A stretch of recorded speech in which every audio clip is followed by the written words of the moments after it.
Warahmatullahi wabarakatuh. Kami dari kelompok 10 Ekonomi Manajerial semester 5 akan mempresentasikan mengenai bab konsep struktur pasar persaingan sempurna dan monopoli yang diampu oleh Ibu DR Mamik Indriani MS dan Bapak Neindar Yogo Soeharto SIP MBA. Sebelum presentasi dimulai, saya sebagai moderator akan memperkenalkan anggota kelompok kami terlebih dahulu. Yang pertama, saya sendiri Dwi Fitriani, NIM 159. Yang kedua, Tria Restu Oktaviana, NIM 368. Yang ketiga, Febiansa Bagus Purwadika, NIM 426. Yang keempat, Raffi Ardianto, NIM 489. Dan yang terakhir, Ahmad Saiful Anam, NIM 161. Baik, langsung masuk ke dalam materi. Konsep pasar persaingan sempurna yaitu model pasar yang paling klasik dan yang paling sering digunakan dalam analisis ilmu ekonomi. Model ini telah dianggap sebagai teori dan secara luas digunakan untuk meramalkan keadaan ekonomi. Model ini telah dimulai dibahas sejak era Adam Smith dalam bukunya yang bernama Wealth of Nations. Edgar Ward dalam bukunya Mathematical Physics 1881 merupakan orang pertama yang mencoba menentukan definisi persaingan sempurna secara sistematis dan jelas. Kemudian, konsep persaingan sempurna ini mendapatkan definisi yang lengkap dalam buku Risk, Uncertainty and Profit tulisan Frank Knight 1921. Kadangkala struktur pasar ini dibedakan antara istilah persaingan murni dengan sempurna. Murni adalah kurang sempurna ketimbang sempurna.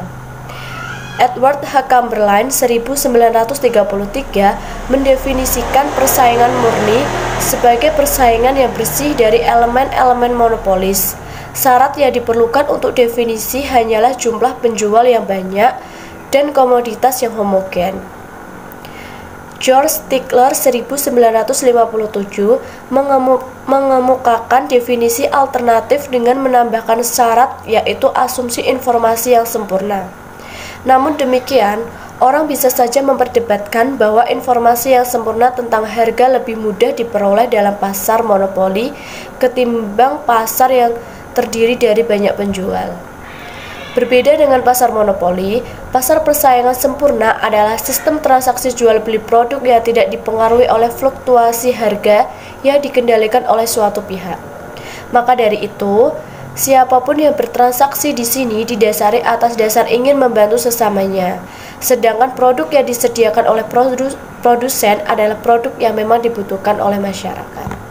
Ciri-ciri pasar persaingan sempurna: 1. Harus ada penjual dan membeli yang jumlahnya sama banyak. 2. Pedagang bebas menutup atau membuka usaha. 3. Barang yang dijual bersifat homogen. 4. Penjual dan membeli mengetahui informasi harga yang jelas. Kelebihan pasar persaingan sempurna: 1. Peluang eksploitasi konsumen cukup rendah dalam persaingan sempurna. 2. Pasar persaingan sempurna dianggap berorientasi pada konsumen. 3. Struktur pasar ini sangat sedikit atau tidak ada biaya iklan karena produknya homogen. 4. Tidak perlu mengeluarkan banyak uang untuk iklan karena penjualan akan terjadi secara otomatis jika perusahaan menentukan harga lebih rendah dari pesaing. Kekurangan pasar persaingan sempurna: dalam bentuk struktur pasar ini, penjual tidak mendapatkan motivasi apapun untuk menghadirkan inovasi atau menyertakan fitur tambahan dalam produk. Ini karena penjual tidak dapat dikenai biaya tambahan untuk fitur-fitur tambahan tersebut karena pembeli dapat pindah ke penjual lain. Lokasi memainkan peran besar dalam menghasilkan penjualan. Perusahaan yang berlokasi di lokasi utama cenderung mendapatkan lebih banyak penjualan daripada yang tidak. Ada sangat sedikit hambatan untuk memasuki pasar persaingan sempurna karena perusahaan manapun dapat memasuki pasar ini untuk menjual produk. Berarti kemungkinan pesaing akan lebih banyak. Struktur pasar persaingan sempurna: pasar ialah merupakan tempat di mana terjadi proses transaksi antara konsumen dan produsen.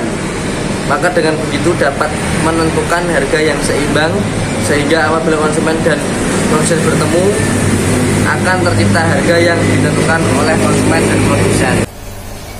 Selanjutnya, jenis-jenis pasar. Dari segi fisiknya: 1. Pasar tradisional. 2. Pasar atau pekan raya. 3. Pasar abstrak. 4. Pasar konkret.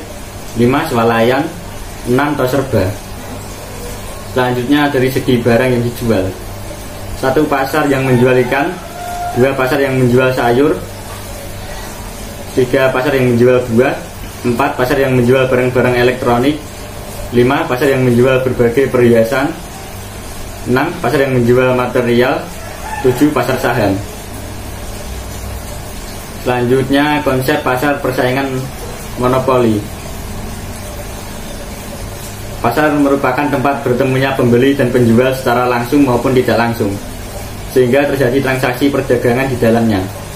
Kegiatan perdagangan tersebut kemudian membentuk struktur pasar persaingan, yaitu pasar persaingan sempurna dan pasar persaingan tidak sempurna. Salah satu bentuk pasar persaingan tidak sempurna yaitu pasar monopoli. Dalam bentuk hukum bisnis 2019 karya Toman Sony Tambunan dan Wilson RG, pasar monopoli adalah suatu bentuk pasar di mana hanya satu perusahaan saja. Perusahaan tersebut menghasilkan barang yang tidak mempunyai barang pengganti yang sangat dekat, serta keuntungan yang diperoleh melebihi normal. Bahkan dalam pasar monopoli biasanya hanya satu produsen dapat menetapkan harga produk-produknya. Selanjutnya contoh pasar persaingan monopoli. 1.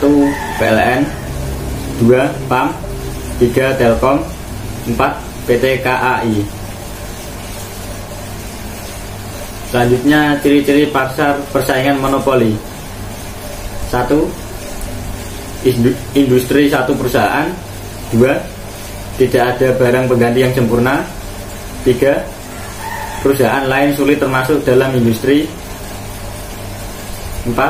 Perusahaan di pasar monopoli sebagai penentu harga. 5. Promosi iklan kurang dibutuhkan. Kelebihan pasar persaingan monopoli. Yang pertama, biaya produksi yang lebih murah sebab tingkat produksi yang besar. Yang kedua, mutu barang meningkat dan harga murah jika perusahaan selalu melakukan pembangunan dan inovasi. Yang ketiga, kesejahteraan masyarakat dapat ditingkatkan apabila monopoli menghasilkan barang yang lebih murah dan bermutu. Sedangkan kekurangan pasar persaingan monopoli. Yang pertama yaitu hanya ada satu pihak yang diuntungkan. Yang kedua, produsen atau penjual bebas menentukan keuntungan yang besar.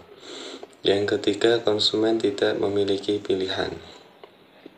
Menurut buku Aspek Dasar Ekonomi Mikro 2006, karya Tri Gunawangsih, struktur pasar adalah keadaan pasar yang memberikan petunjuk tentang aspek-aspek yang memiliki pengaruh penting terhadap perilaku usaha dan kinerja pasar. Aspek-aspek tersebut diantaranya jumlah penjual dan pembeli, hambatan masuk dan keluar pasar, keragaman produk, sistem distribusi, dan penguasaan pangsa pasar. Jenis struktur pasar monopoli adalah dengan jumlah penjualan yang hanya satu, mono. Faktor-faktor struktur pasar, jumlah atau banyaknya perusahaan yang ada di dalam pasar, jenis barang yang diperjualbelikan, mudah tidaknya perusahaan masuk ke dalam pasar, kemampuan penjual dan pembeli dalam mempengaruhi pasar, dan informasi serta pengetahuan penjual maupun pembeli terhadap pasar yang dihadapi. Jika ada pertanyaan mengenai bab yang kami presentasikan, bisa langsung ditanyakan melalui forum yang telah disediakan di Sunan. Sekian presentasi dari kelompok kami, kurang lebihnya mohon maaf. Terima kasih. Wassalamualaikum warahmatullahi wabarakatuh.